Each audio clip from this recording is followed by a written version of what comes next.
News Uppada బహిరంగ సభలో deputy CM Pawan Kalyan మాట్లాడుతున్నారు. లైవ్ లో చూద్దాం. నేను ఒకటే చెప్పాను అధికార యంత్రాంగానికి అందరికీ మొట్టమొదటి మీటింగ్లో, నాకు లంచాలు అవసరం లేదు, మిమ్మల్ని ఎవరిని డబ్బులు అడగను, నేను ఈ కాంట్రాక్ట్ ఎవరికి ఇస్తున్నారని అడగను, కానీ నేను అడిగేదల్లా ఇచ్చిన కాంట్రాక్టర్ సవ్యంగా పనిచేస్తాడా లేదా అదొకటి అడుగుతాను. అలాగే ముందస్తుగా చెప్పిన మీటింగ్లో, రివ్యూ మీటింగ్లో ఒకటే అడిగా, నేను ఇప్పుడు దాకా నా జీవితంలో నేను సంపాదించిన డబ్బు అకౌంట్లో కూడా ఎప్పుడు చూడడం, ఖర్చు అయితే ఖర్చు అయింది, ట్యాక్స్ వచ్చే డబ్బులు వచ్చినాయి, ట్యాక్స్ కట్టే ఇంతే పెట్టుకున్నా. కానీ ప్రజల డబ్బు వచ్చేటప్పటికి, మీ డబ్బు అనేటప్పటికీ ఎంత ఒళ్ళు ఉంచి పనిచేశానంటే, ఎంత ఒళ్ళు ఉంచి పనిచేస్తున్నాను, ప్రతి రూపాయికి లెక్క అడుగుతున్నా, ప్రతి రూపాయికి. మీ కష్టం అది, మీ స్వార్జితం. తాజ్మహల్ కట్టి నిర్మాణానికి రాళ్ళెత్తిన కూలీలు ఎవరంటారు? ఈ దేశ ప్రగతికి కండలు కరిగించింది ఎవరు? ఈ దేశ ప్రగతికి రక్త మాంసాలని ధారబోసింది ఎవరు? అది ప్రజలు, అది మీరు. అందుకే నాకు బాధ్యత ఉంది. నేను మీకు ఈరోజు నేను చెప్తా ఉన్నాను, ఆ రోజున ప్రమాణ స్వీకారం చేశాను. మొన్న మన కార్యకర్తల సమావేశంలో ప్రమాణ స్వీకారం చేశాను. ఎమ్మెల్యేగా నేను ఈరోజు మళ్ళీ మీ ముందు ప్రమాణ స్వీకారం చేస్తున్నాను. పవన్ కళ్యాణ్ అనే నేను భారత రాజ్యాంగానికి కట్టుబడి నన్ను అఖండ మెజారిటీతోటి గెలిపించిన నా పిఠాపురం పుర ప్రముఖులకు, పెద్దలకు, ప్రజలకు, యువకులకు, ఆడపడుచులకు, తల్లులకు, యువతులకు, ప్రతి ఒక్కరికి, అన్ని వర్గాల వారికి, ఎస్సీ, ఎస్టీ, బీసీ, ఓసీ, అన్ని మతాలు, ఇస్లాం, క్రిస్టియానిటీ, అన్ని కులస్తులందరికీ నేను హామీ ఇస్తున్నాను. మానవత్వాన్నే కాపాడుతాను, మీ అభ్యున్నతికే కష్టపడతాను. నేను లంచాలు తీసుకోను, నాకు అలాంటి అవసరం లేదు. మీ అభ్యున్నతికే నేను కష్టపడతాను.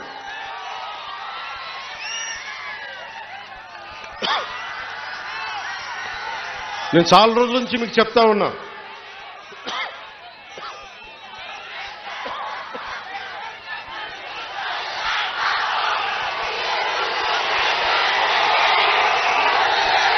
వైసీపీ గత ప్రభుత్వ నాయకులు చెప్పారు, పవన్ కళ్యాణ్ ఆంధ్రాలో ఉండడు, హైదరాబాద్లో ఉంటాడు, పిఠాపురంకి వస్తే పిఠాపురం వాస్తవ్యుడు కాదు, ఇక్కడ ఉండడు. నేను ఈ రోజున పిఠాపురం వాస్తవ్యుడిగా, సంపూర్ణ వాస్తవ్యుడిగా మారాను. ఎలా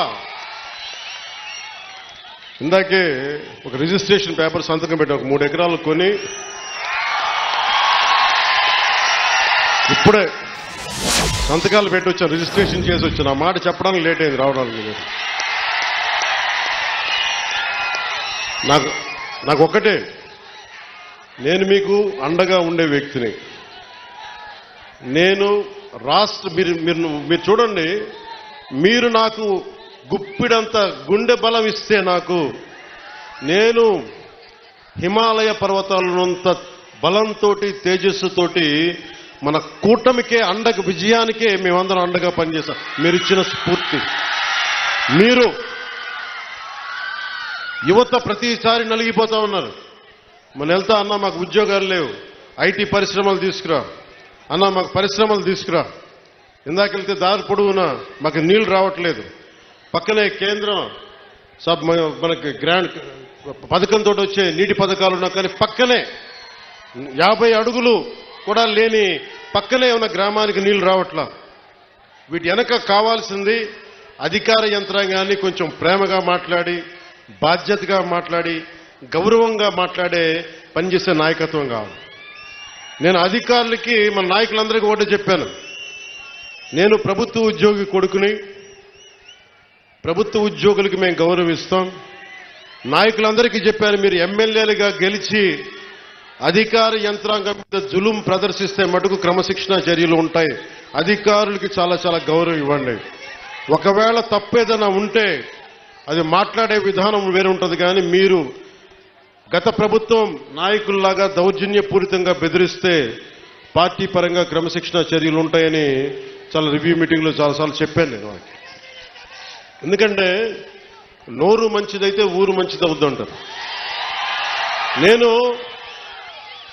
ఒక అధికారి దగ్గరికి వెళ్ళి మీకు నీటికి రావాలి అంటే చొక్కా పట్టుకునో బూతులు తిడితే ఎవరు మాట్లాడతారు? మాట్లాడాలి. వాళ్ళ కష్టం కూడా అర్థం చేసుకోవాలి. వారి కష్టాలను కూడా అర్థం చేసుకునే మాట్లాడాను. అందుకని నేను ప్రప్రథమంగా మీకు ఇచ్చిన హామీలు తాగునీరు, సాగునీరు, విద్య,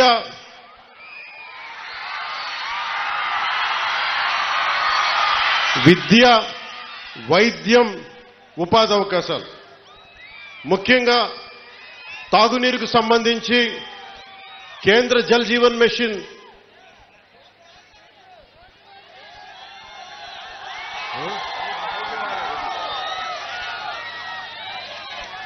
నేను పదవి తీసుకొని 4 రోజులు కూడా కాల. రోడ్లు కదా అన్ని చేస్తాం. ఏది నా దృష్టిలో లేకుండా లేదు. ఒక ఆడబిడ్డ, ఒక తల్లి వచ్చి అన్న నా బిడ్డ 9 నెలల నుంచి కనిపించట్లేదు, నా బిడ్డ 9 నెలల నుంచి కనిపించట్లేదు, 2 రోజులు దాటితేనే ఇంక దొరకదని చెప్తారు, మర్చిపోండి మీ బిడ్డనని చెప్తారు ఉన్నత పోలీసు అధికారులు. అలాంటిది 9 నెలలు అయిపోతే దొరుకుద్దా లేదా అనేది నా గుండె ఇలా కొట్టుకుంది. ఆ తల్లి ఏడుపు గుండె వేదన పెట్టేస్తుంది. వెంటనే దీనికి మన చైర్మన్ కేకే గారిని అడిగాను, మీరు వెళ్ళి వెంటనే తీసుకెళ్లి విజయవాడ మాచవరం సిఐ గారి దగ్గరికి వెళ్ళి మాట్లాడండి అంటే కమిషనర్ గారితో మాట్లాడాను. 9 నెలలు దొరకని బిడ్డ 9 రోజుల్లో దొరికింది.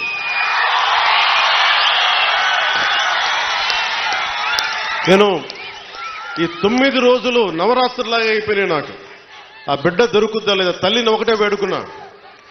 తల్లి ఒక ఇంట్లో పెంచిన ఆడబిడ్డ ఎటు వెళ్ళిపోయిందో తెలియదు, ఆ బిడ్డ దొరికే వరకు చూడు తల్లి అని చెప్పి ప్రతిరోజు రాత్రి ప్రార్థించాడు.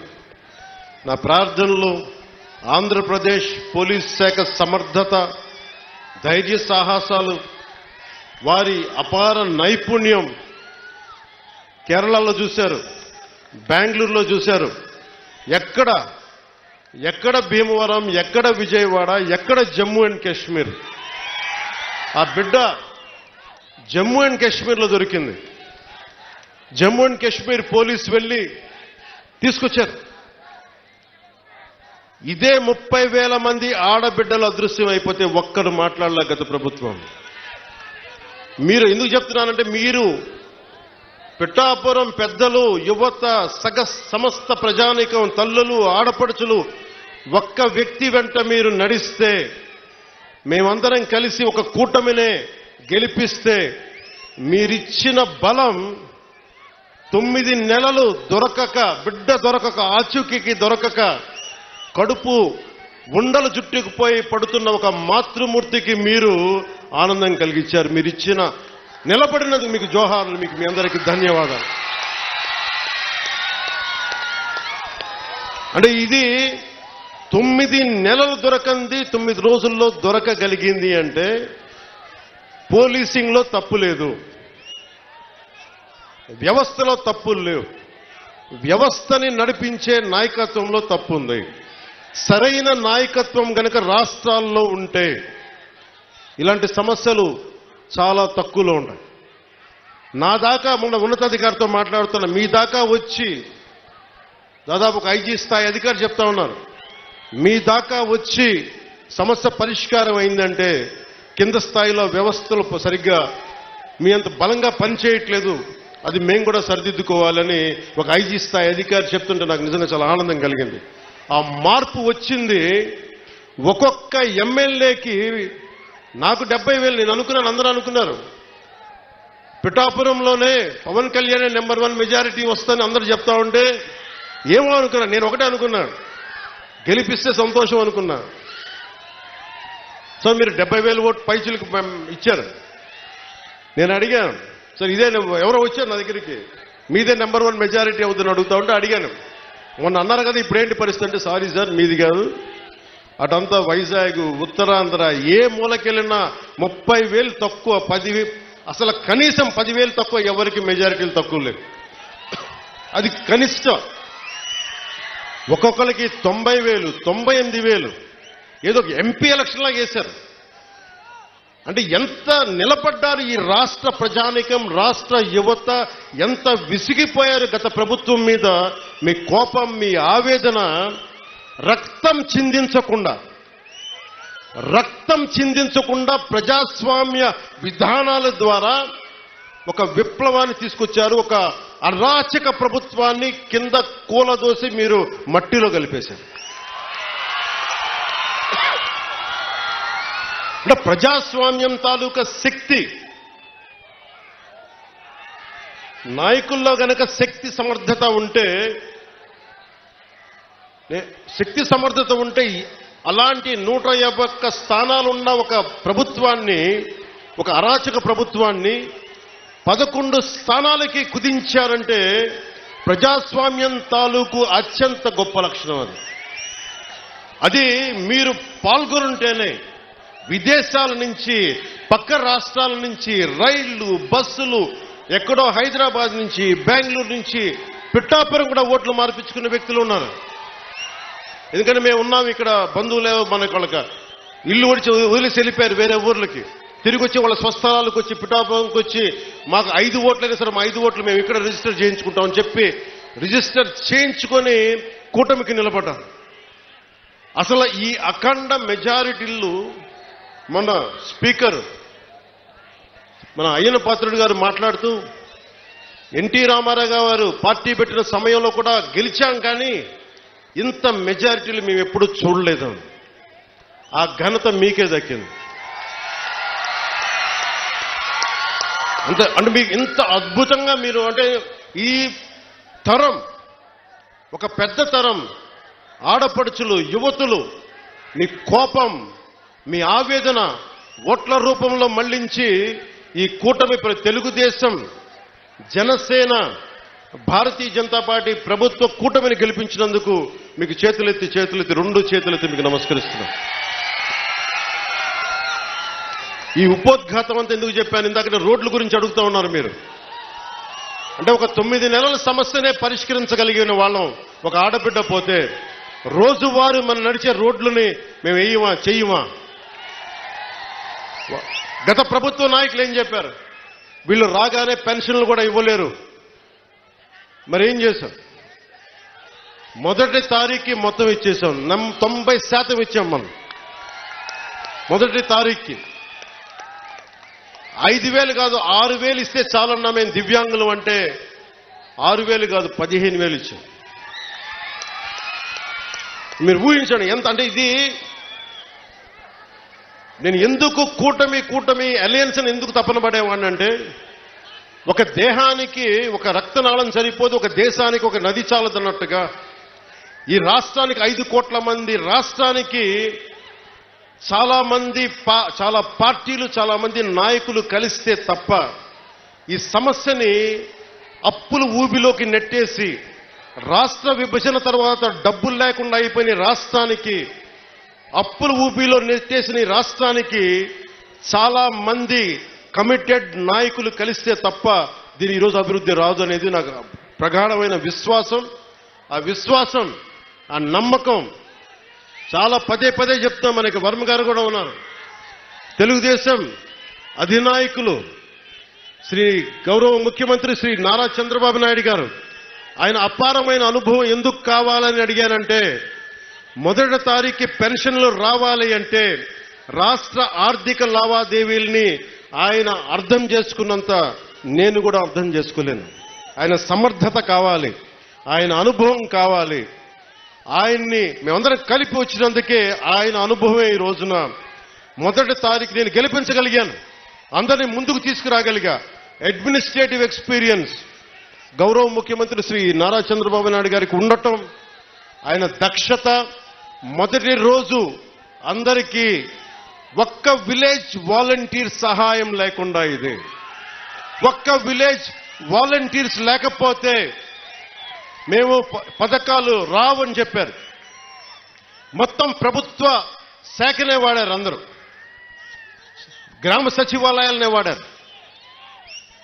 ఒక్కొక్క సచివాలయం నుంచి 10 మంది, మొత్తం తూర్పుగోదావరి జిల్లా, కాకినాడ జిల్లా నుంచి దాదాపు ఉన్న అన్ని సచివాలయం కొన్ని వేలాది మందిని కదిలించి ఒక్క పొద్దున 6 గంటలకు మొదలు పెడితే సాయంత్రం అయిపోయింది, మిగిలిన నెక్స్ట్ డే ఇచ్చేశారు. ఇలాంటి అనుభవం కావాలి. నా దగ్గరే ఉంది, చంద్రబాబు గారి దగ్గర అపారమైన అనుభవం ఉంది. నేను మనుషుల్ని కదపగలను, కలపగలను. అది ఒక అన్యాయం జరిగితే నేను గొంతెత్తి మీ పక్షాన పోరాటం చేయగలను. నేను నేర్చుకుంటాను. ఈ రోజున మొన్న పంచాయతీరాజ్ శాఖ వ్యవస్థ గురించి ఫైల్స్ చదువుతా ఉంటే ఒకటే అనిపించింది. శుభ్రంగా చిన్నప్పుడు డిగ్రీ పోస్ట్ గ్రాడ్యుయేషన్ చేసి చదివే తప్పుండేది కాదు అనుకున్నాను. అన్ని ఫైల్స్ చదువుతున్నాను రోజుకి. ఎప్పుడు నేను అకౌంట్స్ చూడాలి, నా పర్సనల్ అకౌంట్స్, మీ పబ్లిక్ అకౌంట్స్ కోసం నేను చూస్తా ఉన్నాను. మీకు రోడ్లు కానీ మాకు కొద్దిగా సమయం ఇవ్వండి. మీకు సింపుల్గా చెప్తున్నాను, మనకి 54 పంచాయతీలు కదా, మనకి 53 మన పిఠాపురంలోనే 54 పంచాయతీలు. 54 పంచాయతీలకి ఈ రోజున సమస్య నిధులు లేవు. మనకి నిన్న రివ్యూ చేస్తా ఉంటే కాకినాడలో క్రయ విక్రయాలు, భూముల అమ్మకాలు, క్రయం విక్రయాలు ఉంటే మనం స్టాంప్ డ్యూటీ కడతాం. ఒక ఉదాహరణకు 1000 రూపాయలు స్టాంప్ డ్యూటీ కడితే దానికి కనీసం 2% దాంట్లో డబ్బులు మనకు రావాలి, పంచాయతీలకు రావాలి. పంచాయతీలకు డబ్బులు మన స్టేట్కి వెళ్తున్నాయి కానీ అక్కడి నుంచి రావట్లా. అందుకే పంచాయతీలో నిధులు మనకి కుళాయికి ఏదైనా కావాలన్నా నిధులు లేవు. ఏ మూల చూసినా నిధుల్ని అడ్డగోలుగా దారి మళ్లించేశారు. ఋషికొండ అనే ఒక ప్యాలెస్ కట్టడానికి 600 కోట్ల రూపాయలు వెచ్చించారు. ఎవరుంటారు అక్కడ? గెస్ట్ హౌస్ అంటారు, టూరిజం శాఖ గెస్ట్ హౌస్ అంటారు. సరే, సంతోషం, అది మీ సొంత ఇల్లు కాదని మీ ఆర్గ్యుమెంట్ కూడా నేను ఒప్పుకుంటున్నా. ఆ ఖర్చు అవసరమా? అదే ఖర్చు కనుక కనీసం ఒక 25 కోట్లు ఈ రోజున పిఠాపురం కానీ ఏ నియోజకవర్గంకి ఇచ్చినా రోడ్ల సమస్య తీరిపోయేది, నీటి సమస్య తీరిపోయేది. డబ్బుని ఎలా ఖర్చు పెడతాం? మీ ఇష్టారాజ్యంగా ఖర్చు పెట్టేస్తారా డబ్బు? 30 లక్షలతో ఎవడన్నా సరే బాత్టబ్ పెట్టుకుంటాడు, ఎవడన్నా నేనే పెట్టుకున్నాయని. ఇన్ని కోట్లు సంపాదించేవాడు నేనే పెట్టుకోను. మొన్న నా క్యాంప్ ఆఫీస్ తీసుకెళ్ళి మీకు చెప్పండి సార్ ఎలా చేయమంటారు ఉన్నతాధికారులు అడిగితే నాకు ఏం వద్దండి, ఒక్క ఫర్నిచర్ మీరు కొనొద్దు, ప్రభుత్వం డబ్బులు వేస్ట్ చేయొద్దు. ఎందుకు వేస్ట్ చేయొద్దన్నానంటే నేను కనుక ఒక 10,000 రూపాయలకి ఫర్నిచర్ కొంటే ఆ 10,000 రూపాయలు ఒక ఉద్యోగి జీతానికి వెళ్ళిపోతుంది. మన సెక్రటేరియట్ నుంచి నా దగ్గరకు వచ్చి మీరు అసెంబ్లీ సెషన్స్ వెళ్ళినందుకు దాదాపు మీకు 31,000 రూపాయలు మీకు రావాలి, సంతకాలు పెట్టండి అంటే, నేను నా పంచాయతీరాజ్ శాఖలో నిధులు లేవు, నేను అలా డబ్బులు తీసుకుంటాను, నాకు వద్దు. నేను చదివిస్తున్నాను, దీన్ని రెలింక్విష్ చేస్తున్నా. 30,000 నేను వదిలేస్తే ఒక ప్రభుత్వ ఉద్యోగికో ఒక కానిస్టేబుల్కో జీతాలకు వెళ్ళిపోతుంది. అంటే ఇంత బాధ్యతగా ఉండాలి అని నేను ముందుకెళ్తున్నా. నా ముందున్న చాలా బాధ్యతలు ఇచ్చారు మీరు. ఇందాక సాగునీటి గురించి చెప్పాను. చాలాసార్లు వర్మ గారు, కృష్ణరాజు గారు, మన జనసేన నాయకులు అందరూ కూడా నా దృష్టికి తీసుకొచ్చింది ఏలేరు శుద్ధగడ్డ ఆధునీకరణ. ఈ దాదాపు పెద్దాపురం నియోజకవర్గం నుంచి కూడా దీనికి ఫలితం ఉంటుంది. దీనిని ముందుకు తీసుకెళ్లి నాకు కొద్దిగా సమయం కావాలి ఇది హ్యాండిల్ చేయడానికి, దీన్ని ముందుకు తీసుకెళ్ళడానికి. నిన్నే అధికారులతోటి సమీక్షలో మాట్లాడాను. అలాగే పురోహితిక దేవాలయం అమ్మవారిని కేంద్రంగా చేసుకొని పిఠాపురాన్ని ఆధ్యాత్మిక కేంద్రంగా చేసుకొని టెంపుల్ సర్క్యూట్, టెంపుల్ టూరిజంను డెవలప్ చేస్తాను. మొన్నే అడగండి, ప్రధానమంత్రి గారిని కలిశారు. ప్రధానమంత్రి గారిని కలిస్తే ప్రసాద్ స్కీమ్ కింద దాదాపు మనకు 100 కోట్ల నిధులు వస్తే ఆ నిధులు టెంపుల్ పెట్టడం వల్ల చాలా ఎంప్లాయ్మెంట్ వస్తుంది. ఈయన అదే పంపించాను. ఈయన అడిగారు, ఉదయ్ నన్ను ఏం చెప్పంటారు, ప్రధానమంత్రి గారు రమ్మన్నారు, కలుస్తున్నారు, మేము అడిగితే ఒకటే చెప్పారు, 140 కోట్ల ప్రజల బాధ్యతల్ని, బరువుని, కష్టాల్ని మోసే ప్రధానమంత్రి గారికి మనం బలం అవ్వాలి కానీ బరువు అవ్వకూడదు. అదే చెప్పాను ప్రధానమంత్రి గారికి.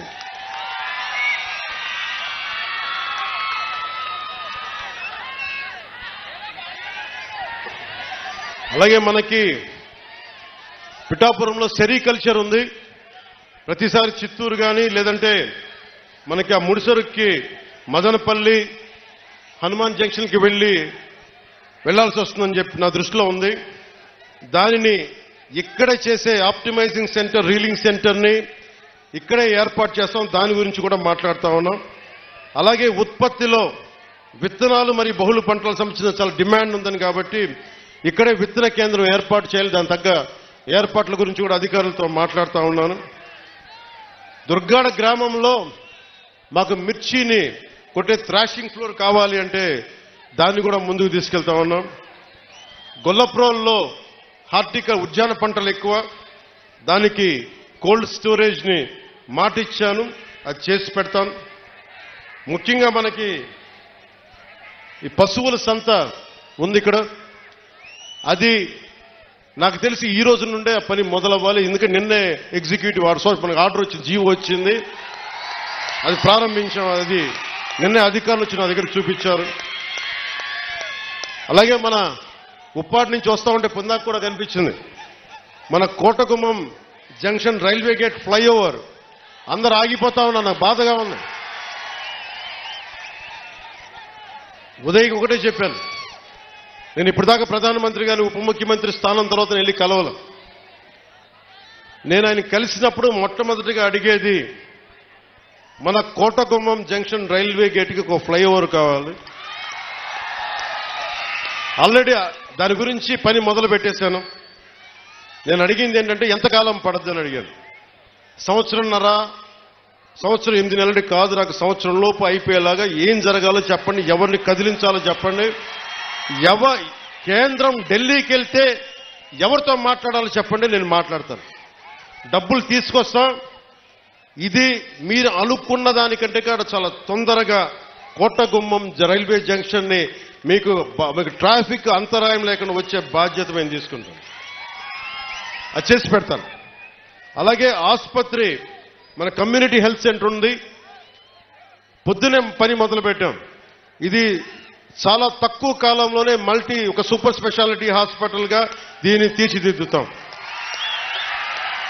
మల్టీ స్టోరీడ్ బిల్డింగ్ వచ్చేలాగా ప్రతిసారి కాకినాడ కేజీఐ కాకుండా, అపోలో కాకుండా ప్రభుత్వం నిర్వహించే సమర్థవంతమైన మనకి ఈ మల్టీ స్పెషాలిటీ హాస్పిటల్ని తీసుకొస్తాను.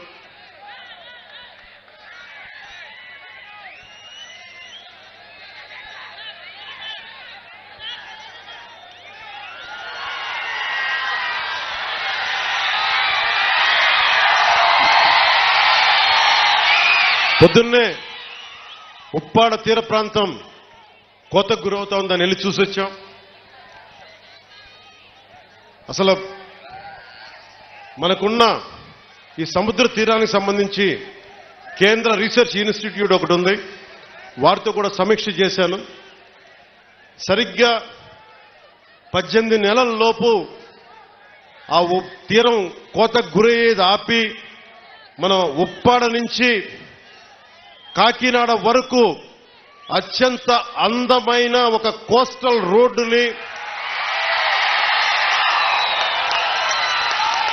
రోడ్డుతో పాటు సముద్ర కోతని ఆపడమే కాకుండా అక్కడ చాలా అద్భుతంగా టూరిజంని డెవలప్ చేసి సాయంత్రాల పూట మీరు వెళ్ళి కూర్చోవాలంటే అక్కడ కూర్చునేలాగా, యువత ఆడుకోవాలంటే ఆడుకునే క్రీడలకు సంబంధించినవి కానీ, దానిని టూరిజంగా చేస్తే ఏమవుతుందంటే సర్వీస్ సెక్టర్ డెవలప్ అవుద్ది, యువతకి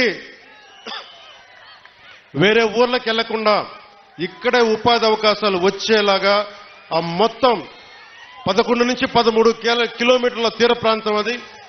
ఆ తీర ప్రాంతంలో దాదాపు వేలాది ఉద్యోగాలు వచ్చేలాగా ఒక ప్రణాళిక చేస్తున్నాం.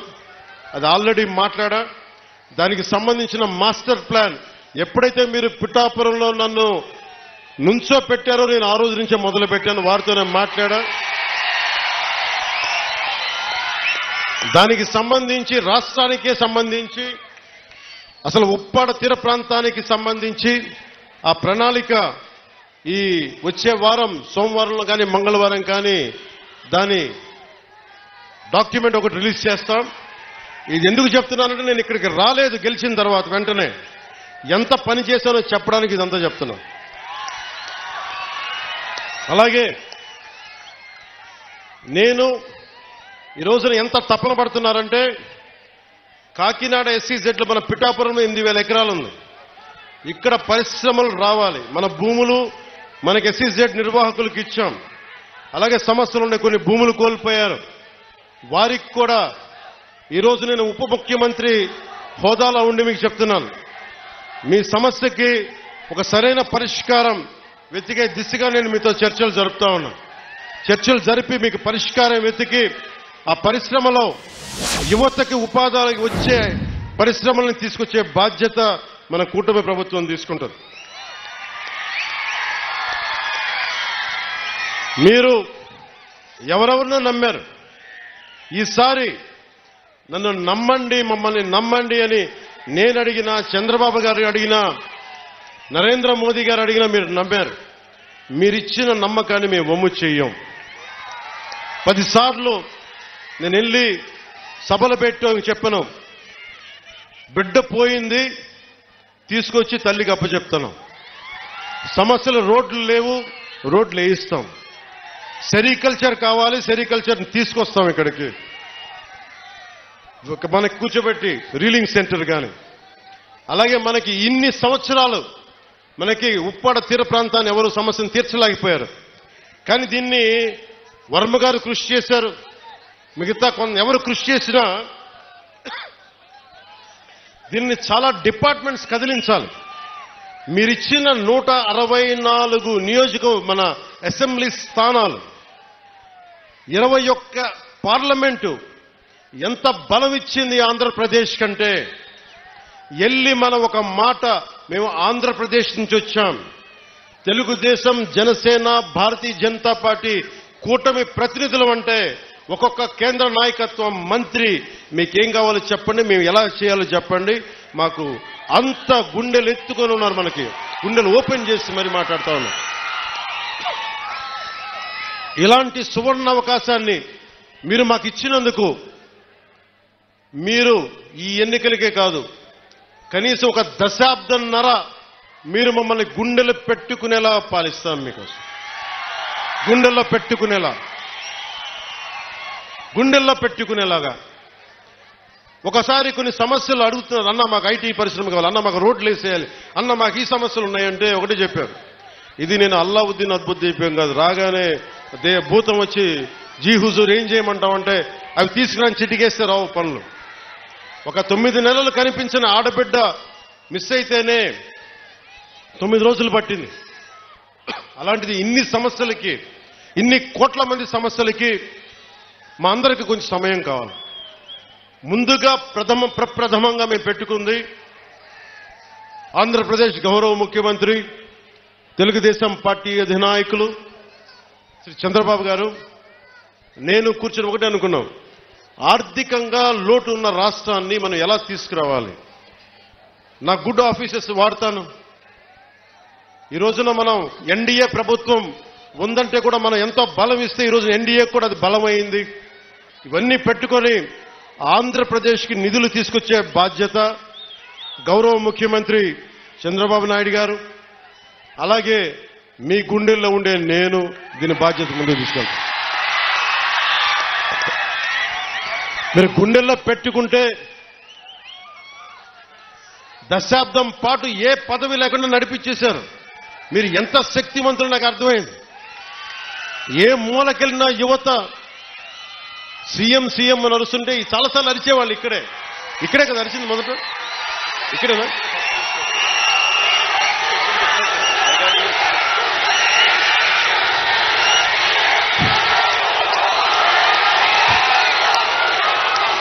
అంతకుముందు అరిచారు కానీ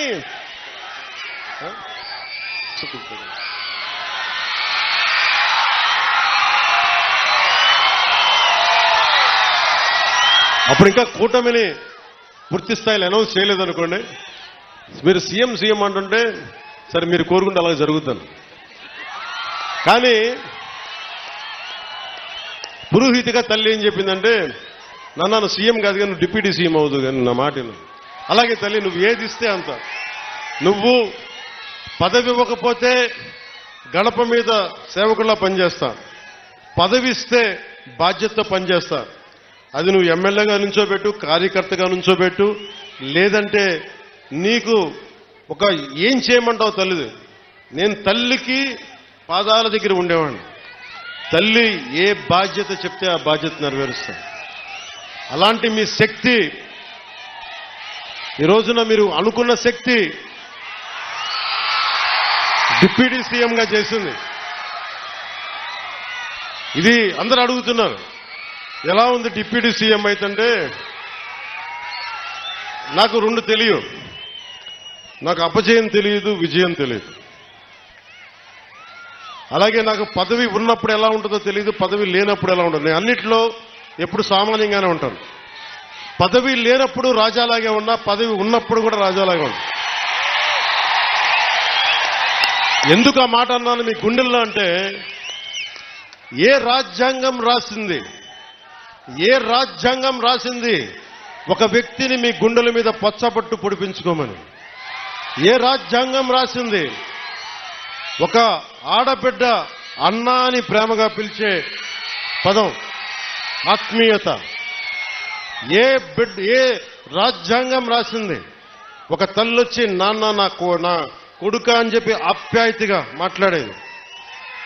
నా ఆయుష్ పోసుకొని కూడా నువ్వు చల్లగా ఉండని చెప్పి పెద్దలు మాట్లాడే ఏ రాజ్యాంగం రాసిచ్చింది? అందుకే అన్న, రాజ్యాంగ పదవులు ఈరోజు ఉన్నాయి, గౌరవిస్తా. ఇందాక నుంచి మాట్లాడుతున్నా, గుర్తుంది, చంపేస్తున్నాను నన్ను. పిలిపిస్తాను, మీ అందరిని పిలిపిస్తాను. ఏ రాజ్యాంగ పదవుల్ని ఇచ్చిన పదవుల్ని గౌరవిస్తాను. కానీ మీ గుండెల్లో ఇచ్చిన ఈ స్థానం, నన్ను మీ గుండెల్లో పెట్టుకున్న ఈ స్థానం కడ వరకు, ఆఖరి శ్వాస వరకు, తల్లి జగజ్జననిలో ఐక్యమయ్యే వరకు నేను మీకు రుణపడి ఉంటాను. పిఠాపురం ఎప్పుడు నేను పోటీ చేయాలి ఎప్పుడు అనుకోలే. నేను దత్తాత్రేయుడు ఆరాధించేవాడిని, దత్తాత్రేయ పరంపరలో ఆరాధించేవాడిని. 2001లో 1995లోనూ అనుకుంటా శ్రీపాద శ్రీవల్లభుడు చరిత్ర చూశాను, చదివి ఒకటే కోరుకున్నా, ఎప్పుడన్నా పిఠాపురం వెళ్ళాలి, శ్రీపాద శ్రీవల్లభుని దర్శించుకోవాలని అనుకునేవాడిని. కానీ నాకు ఎన్ని సంవత్సరాలు ప్రయత్నం చేసినా నాకు కుదిరేది కాదు. పిఠాపురంకి 2014లో వచ్చాను, 2019లో వచ్చాను.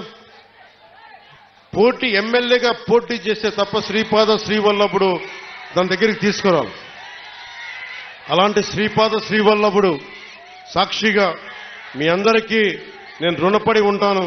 నేను మీకు రుణగ్రస్తుడిని. మిమ్మల్ని మీ సమస్యల్ని మా గుండెల్లో పెట్టుకుంటాం.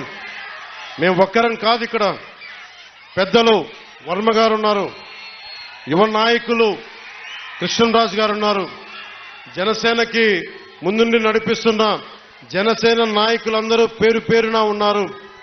మనకి మర్రెడ్డి శ్రీనివాస్ గారు ఉన్నారు, వీర మహిళలు ఉన్నారు, ప్రతి మండలానికి చెందిన నాయకులు ఉన్నారు. మేమందరం సమిష్టిగా, అలాగే ఉదయ్ శ్రీనివాస్ ఎంపీగా ఉన్నారు. మేమందరం సమిష్టిగా పనిచేసి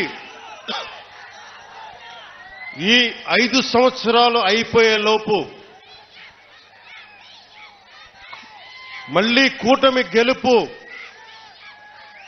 29 కాదు 28కే పోటీ చేయడం కూడా వేస్ట్ అనిపించుకోలేక అంత అభివృద్ధిని చేసి పెడతాం, అంత పని చేసి పెడతాం, అంత బలంగా పనిచేస్తాం. నాకు కొన్ని సమస్యలు ఉంటే కొన్ని చేయలేని పరిస్థితుల్లో మీ దగ్గరికి వచ్చి జవాబుదారీతనంతో ఉన్న వ్యక్తిగా నేను మీకు చెప్తాను. ఈ పని అనుకున్నాం, ఈ పని ఇట్లా అవుతుంది, ఎప్పటికప్పుడు దాని ప్రోగ్రెస్ మీకు తెలియజేస్తా అని తెలియజేసుకుంటూ, నాకు విద్య, వైద్యం, ఉపాధి, సాగునీరు, తాగునీరు ఈ సమస్యలన్నింటికీ చాలా క్రమబద్ధమైన విధానాలతో ఒక ప్రణాళిక రూపొందించాం. దాన్ని ముందుకు తీసుకెళ్తామని తెలియజేసుకుంటూ, పిఠాపురంలో మీకు చెప్పాను ఇందాకే, సాయంత్రం రిజిస్టర్ చేశాను ల్యాండ్ అని. త్వరలోనే అక్కడ నా ఇల్లే కడతాను, ఆఫీస్ కూడా కడతాను, క్యాంప్ ఆఫీస్ ఇక్కడ కడతాను. 1 ఎకరం స్థలం, 1 ఎకరం 2 ఎకరాల స్థలం పార్టీ ఆఫీస్ ఈరోజు నాకు బాధగా ఉంది. రోడ్ల మీద ఉండిపోతా ఉన్నారు. జనసేన ఆఫీస్కి రావాలి అంటే ముందు వాకిళ్ళు తెరిచి ఉండాలి. అందుకే నాకు 2 ఎకరాల స్థలం పెట్టండి, ఎవరు వచ్చినా ముందుకు రావాలి. ఇలా ఉండాలి కనీసం. మా హక్కు ఇది జనసేన ఆఫీసు. చిన్న ఆఫీసులు అయిపోతే ఏమనిపిస్తుంది, దూరం నుంచి ఉంటారు. ఇంత ప్రేమగా వచ్చిన మీకు గేట్లు తెరిచి జనసేన మిమ్మల్ని వచ్చి రా అని చెప్పేలాగే 1 ఎకరం 2 ఎకరాల స్థలం మీరు వచ్చి సాయంత్రాలు కూర్చున్నా నాకు ఇబ్బంది లేదు, మాట్లాడుకునే ఇబ్బంది లేదు, ఇలా రోజు మాట్లాడుకునే నాకు ఇబ్బంది లేదు. అలాగే చాలా మంది పిటిషన్స్తో వస్తూ ఉన్నారు. ఈరోజు ఒక 5 మందిని నేను అపాయింట్ చేశాను ఇక్కడి నుంచి రాకముందే. వారి చేత పిటిషన్లు తీసుకుంటా ఉన్నా. ప్రయారిటీ ఒకటే చెప్పాను, ఎవరైనా సరే మెడికల్ సంబంధించిన సమస్యలు వస్తే దాని ప్రయారిటీ తీసుకోండి. అలాగే లా అండ్ ఆర్డర్ సమస్య, ఎవరైనా కిడ్నాపింగ్లు జరిగినా, దాడులు జరిగినా అది ప్రయారిటీ తీసుకోండి. అలాగే విద్యార్థులకి ఏదన్నా కష్టాలు, ఏదైనా విద్యకు సంబంధించి ఉంటే అది ప్రయారిటీ తీసుకోండి. అలాగే యువతకి ఉపాధి అవకాశాలంటే ప్రభుత్వ ఉద్యోగాలు వచ్చే లోపు మన మద్దతుదారులు, మన తెలుగుదేశం నాయకులు ఉన్నారు, తెలుగుదేశం పార్టీ మద్దతుదారులు ఉన్నారు, కృష్ణరాజు గారు ఉన్నారు, వర్మ గారు ఉన్నారు. ఇవన్నీ కాకుండా కూటమికి నిలబడ్డ చాలా మంది పెద్దలు ఉన్నారు. వారందరి కంపెనీల్లో జాబ్ మేళా ఇక్కడే పెట్టుకుందాం. వారిని పిలిపిస్తాను. మన ఉదయ్ శ్రీనివాస్ ఉన్నారు, చాలా మంది ఢిల్లీ నుంచి పిలిపించి జనసేన ఆఫీస్లో యువతకి మీకు స్కిల్ ఉంటే వచ్చి మీరు జాబ్ మేళా ఇక్కడే పెడతారు. మీరు వచ్చి మీ సమర్థత ప్రతిభని బట్టి మీరు ఉద్యోగాలు ఇక్కడే సెలెక్ట్ అయ్యేలాగా, మీరు ఎన్నుకోబోయేలాగా బాధ్యత కూడా తీసుకుంటాం ప్రభుత్వ ఉద్యోగాలు వచ్చే లోపు. ఇలాంటివన్నీ ముందుకు తీసుకెళ్తున్నాం. నాకు కనీసం 1-2 నెలలు, 1 క్వార్టర్ సమయం కావాలంటే, కనీసం క్వార్టర్ అంటే గత ప్రభుత్వం క్వార్టర్ కాదు, బ్యాంక్ క్వార్టర్ అంటే 3 నెలలు.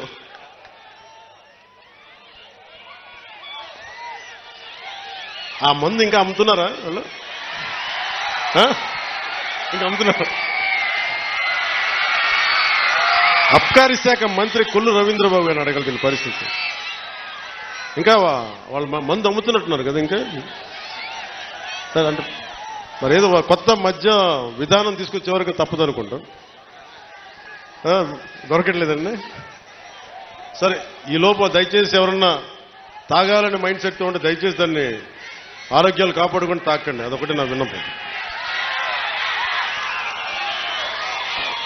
అలాగే మీకు అందుబాటులో ఉండేలాగా నేను నిరంతరం రావడానికి ఒకేసారి నా మీద అందరం మీద పడిపోతే కష్టమైపోతుంది. అందుకని కొంచెం పెద్ద స్థలమే తీసుకున్నాను. మీరు రాకపోకలకి ఇబ్బంది లేకుండా ఉండేలాగా భారతదేశం మొత్తం జనసేన 21 సీట్లు గెలిస్తే భారతదేశం అంతా ఎలా చూసిందో పిఠాపురం అభివృద్ధి భారతదేశానికి ఒక మోడల్ లాగా అయ్యేలా. ఒక్కళ్ళు కాదు ఇక్కడ, నేను ఒక్కనే కాదు, పెద్దల వర్మ గారు ఉన్నారు, కృష్ణరాజు గారు ఉన్నారు, ప్రతి మండలానికి ఉన్న మన జనసేన నాయకులు ఉన్నారు, ఇన్ఛార్జిగా బాధ్యతలు తీసుకున్న మర్రెడ్డి శ్రీనివాస్ గారు ఉన్నారు. మీరు దమ్ముండి ఇక్కడే పిఠాపురంలో వచ్చిన మెజారిటీతో ఈ అబ్బాయి గెలిచేశాడు. దాదాపు 70, ఇక్కడే 1,00,000 ఓట్లు వచ్చేసిన అబ్బాయికి. అండ్ ఇప్పుడు మనం జనసేన రికగ్నైజ్డ్ పొలిటికల్ పార్టీ. చాలా కష్టం, ఎన్ని దెబ్బలు, ఎన్ని ఆటుపోట్లు, ఇవన్నీ తట్టుకొని నిలబడ్డామంటే నా గురువుగారు ఒక ఆయన చెప్పారు, ఇక్కడున్న నా ఇస్లాం మత ధర్మాన్ని పాటించిన మా జన సైనికులు చెప్తా ఉన్నాను, వెళ్ళి ఇక్కడ బంగారు పాపమ్మ దర్గా ఉంటుంది. నా గురువు సనాతన ధర్మాన్ని పాటించే గురువు ఆయన చెప్పింది ఎంత గొప్ప వ్యక్తి అంటే, ఆయన చెప్పింది వెళ్ళి అక్కడ బంగారు పాపమ్మ దర్గా ఉంటుంది, దాన్ని దర్శించాం, అక్కడ చాలా శక్తి ఉంది, దండం పెట్టుకు వెళ్ళి ఆ ఆశీర్వాదాలు కావాలి అంటే నేను వెళ్ళి లోపలికి వెళ్ళి కూర్చుంటే నుంచున్నాను, ఇంతే ఉంది స్థలం, అపారమైన శక్తి ఉంది అక్కడ, ప్రశాంతత వచ్చింది, దీవెన వచ్చింది. అలాగే ఆంధ్ర బాప్టిస్ట్ చర్చ్కి వెళ్తే, మనకి వెనకాల ఉన్న ఆంధ్ర బాప్టిస్ట్ చర్చ్కి వెళ్తే చాలా అద్భుతమైన ప్రార్థనలతోటి ఆ క్రీస్తు సూక్తాలు మనకి స్తుతులతోటి ఆ ప్రార్థన జరిగినందుకు ఆ చర్చ్ ఫాదర్స్ అందరికీ కూడా పెద్దలకి నా 2 చేతులెత్తి నేను వారికి నమస్కరిస్తున్నా. నేను వారాహి తల్లి వ్రతం చేసిన ఇస్లాం ధర్మాన్ని గౌరవిస్తాను. నిన్న నా స్నేహితులతో చెప్తా ఉన్నా, బైబిల్లో మా టీచర్ అమ్మ చెప్పేది, శిరోమణి టీచర్ అని, ఆవిడ క్రిస్టియన్ ధర్మాన్ని పాటించే టీచర్. ఆవిడ చెప్పిన వాక్యాలు గుర్తుండిపోయినాయి. తనని తను తగ్గించుకున్నవాడు హెచ్చింపబడును అంటే నాకు ఇష్టం ఆ వాక్యం. అది పాటించాను అనుకుంటా. 60 సీట్ల పోటీ చేద్దాం అనుకుంటే లేదు 40 చాలు, 40 కాదు అంటే సరే 35 కూడా కాదు 25 కూడా కాదు 21 అంటే 21 మొత్తం గెలుపు దేశం మొత్తం మాట్లాడుకునేలా చేసింది. అంటే ఇది బైబిల్ సూక్తి గుర్తొచ్చింది. ఒక బైబిల్లో ఉన్న సూక్తి ఎంత గొప్పది అంటే, తనని తను తగ్గించుకుంటే హెచ్చింపబడతావంటే ఇంతకు మించిన సాక్ష్యం ఏం కావాలి? 21 స్థానాలకి నువ్వు పోటీ చేస్తే 100కి 100% గెలిచి దేశమంతా మాట్లాడుకునేలా చేసిందంటే ఆ బైబిల్ సూక్తి ఎంత గొప్పదో మా టీచర్కి, ఆ శిరోమణి టీచర్కి, ఆవిరికి నా పాదాభివందనాలు. ఆ తల్లి ఏ లోకాల్లో ఉంది. అలాగే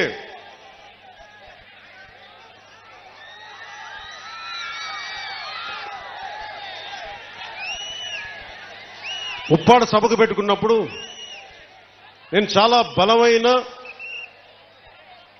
కొన్ని దశాబ్దాలుగా సనాతన ధర్మాన్ని గౌరవించే వ్యక్తిని, పాటించే వ్యక్తిని. వారాహి తల్లి వ్రతం చేస్తున్నా, బొట్టు పెట్టుకున్నా, నా ప్రియ సోదరులు పాటించే ఇస్లాం మతానికి అంతే గౌరవిస్తాను. నా అన్నదమ్ములు, అక్క చెల్లెళ్ళు పాటించే క్రీస్తు ధర్మానికి నేను అంతే ప్రాణం ఇస్తాను.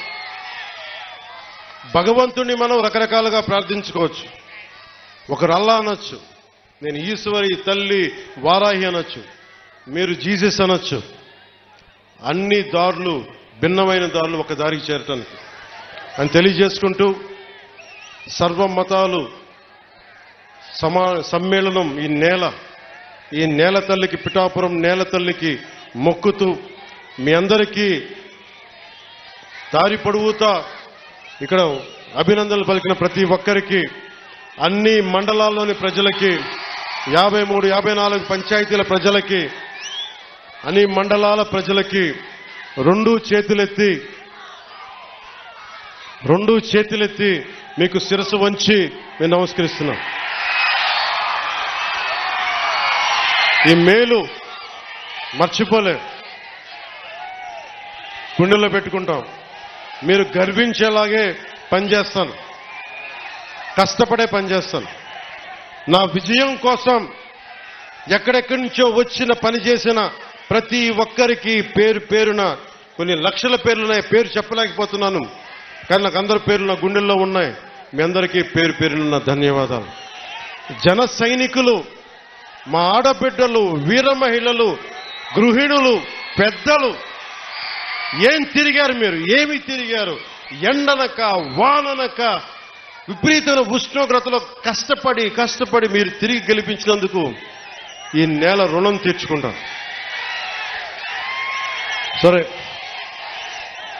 అని పంచుకున్నా ఒకటి చెప్తాం, మీరు ఎమ్మెల్యే గారి తాలూకా, పిఠాపురం ఎమ్మెల్యే గారి తాలూకా అని జాగ్రత్త, చెడ్డ పేరు తీసుకురాకండి. పోలీస్ అధికారులు, ఆర్టీఓ అధికారులు ఆపి మీ నెంబర్ ప్లేట్ ఏదంటే మా పిఠాపురం తాలూకా అని చెప్పకుండా కొడతారు, నన్ను తిడతారు. అలాగే 1 వేలో వెళ్ళిపోతా ఏంటి ఇదంటే పిఠాపురం తాలూకా ఎమ్మెల్యే మాకు అలా కాదు. మనం పాటించకపోతే ఎట్లా? అందరూ చట్టాలు పాటించాలని చెప్పే స్థితిలో ఉండి మనం కూడా చట్టాలను పాటించాలి. మీరు సరదాగా హుషారుగా చేయండి. అప్పుడప్పుడు కావాలంటే నాకు 2 ఎకరాల స్థలం ఉంది కదా, అక్కడ వచ్చి మీరు కావాలంటే బైక్ వేసుకుని తిరగండి. కావాలంటే మీకు కావాలంటే ఒక మడ్ రేస్ పెడతాను, అక్కడ ఓ బైక్ రేస్ పెడతాం. మీరు కొంచెం అక్కడ ఆడుకుని దెబ్బలు తగలకుండా హెల్మెట్లు, బాడీ ఆర్మర్ ఇచ్చి మీరు తిరగండి. మీరు బాగుండాలనే కదా మేము అందరం చేసేది. సో మీరు ఆరోగ్యంగా ఆయురారోగ్యాలతో ఉండాలి. మీరందరూ ఆయురారోగ్యాలతో ఉండాలి. చిన్నపిల్లలందరికీ ఉన్నతమైన జీవితం ఉండాలి. వచ్చే తరం కోసం పనిచేస్తున్నాం. అలాగే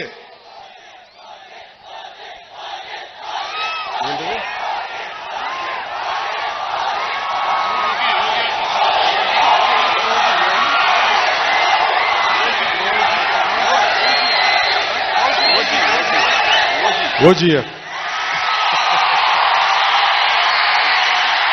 సినిమాలు చేసే టైం ఉందంటారా? ఎలాగా మాట ఇచ్చాం కాబట్టి ముందు ఒక 3 నెలలు మీ కనీసం మీరు నన్ను తిట్టకూడదు. కనీసం ఒక్క రోడ్డు గుంతలు కూడా వేయలేదని తిట్టకూడదు కదా మీరు నన్ను. కనీసం గ్రామాలకి కొత్త రోడ్ల కంటే ముందు రోడ్లు గుంతలు పూడ్చి, పాట్ హోల్స్ పూడ్చి మళ్ళీ మీరు తిట్టకూడదు కదా. నేను ఎన్నుకుంటే మళ్ళీ నువ్వు వెళ్ళి ఓజీ చేస్తామని మనల్ని క్యాజీ అంటే మరి నేను చెప్పను. ఒక భయంతో మా నిర్మాతలు కూడా చెప్పాను, కొంచెం క్షమించాలి. మా రాష్ట్ర మా ఆంధ్ర రాజ్య ప్రజలకి మేము కొంత కనీసం సేవ చేసుకొని కుదిరినప్పుడల్లా ఒక 2 రోజులు 3 రోజులు మీకు షూటింగ్ చేస్తాను, ఎక్కడ పనికి అంతరాయం రాకుండా. ఓజీ చూద్దరు కానీ బాగుంటుంది.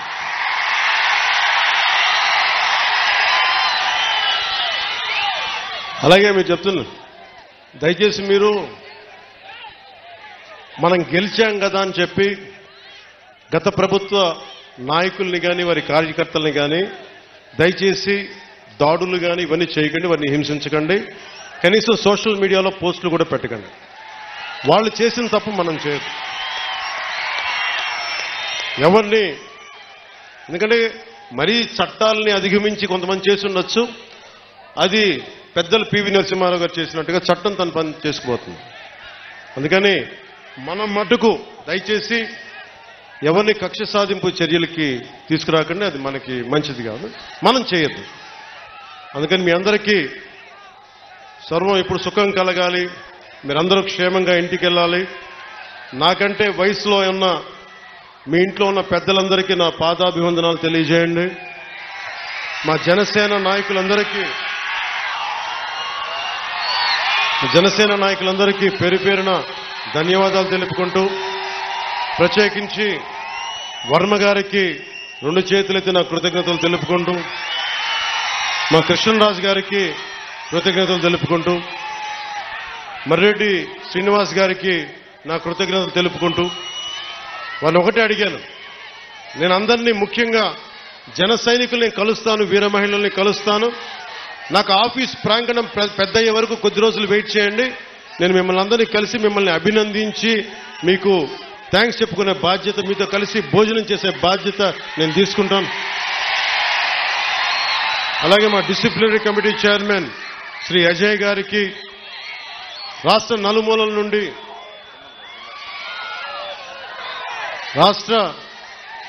నుండి వచ్చిన వీర మహిళలకి, జనసేన నాయకులకి కృతజ్ఞతలు తెలియజేసుకుంటూ, అలాగే తమ్మయ్య బాబు గారికి, తుమ్మల బాబు గారికి నా హృదయపూర్వక ధన్యవాదాలు తెలుపుకుంటూ, మీ అందరికీ పేరు పేరున కృతజ్ఞతలు తెలియజేసుకుంటూ,